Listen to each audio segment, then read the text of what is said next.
আমার তাকে চোখে একবার দেখার ভীষণ ইচ্ছা। আমি জানি না আমার ইচ্ছাটা পূরণ হবে কিনা, এবং বাঙালি যাতে আসলে গর্ববোধ করে তার মতো একজন গ্লোবাল মানে সন্তান আমাদের দেশে। আজকে এখানে এসে আপনার কেমন লাগছে? খুবই ভালো লাগছে। শুভ নববর্ষ সবাইকে। অন্য অন্য বছর থেকে এই বছরে মানে পার্থক্যটা কি? আমি অনেক বছর পর, সত্যি কথা, বের হয়েছি। অনেক বছর পর, আমার বিয়ের পর মনে হয় আমি শাড়ি পরে বের হয়েছি।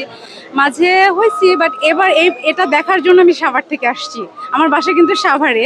আমি ম্যাক্সিমামে জাহাঙ্গীরনগর বা আশেপাশে ওইগুলোই ঘুরি, কিন্তু এই হাসিনার এই মানে প্রতিকৃতি দেখার জন্য আমি এবার কষ্ট করে সাভার থেকে আসছি।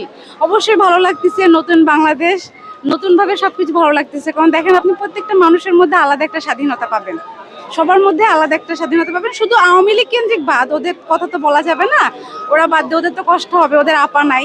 বাট বাকি সাধারণ জনগণ, আমরা যারা যারা কোনো দলের সাথে না, কোনো রাজনীতির সাথে না, তারা অবশ্যই বলবে যে আলহামদুলিল্লাহ অনেক ভালো আছি। নারীদের নিরাপত্তার এই বছর কেমন ছিল?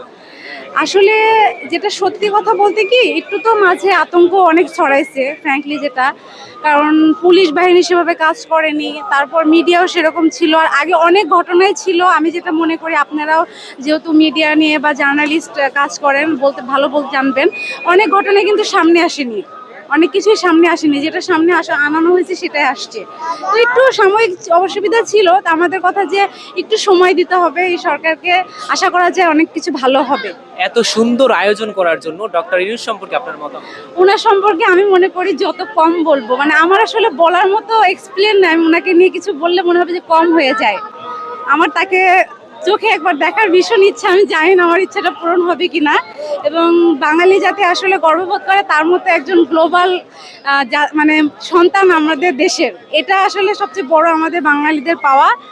আর আমি চাই সে আরো আমাদের মাঝে থাকুক, বাকিটা আল্লাহ ভরসা, তাকে সুস্থ রাখুক আল্লাহ, এই দোয়া করতে।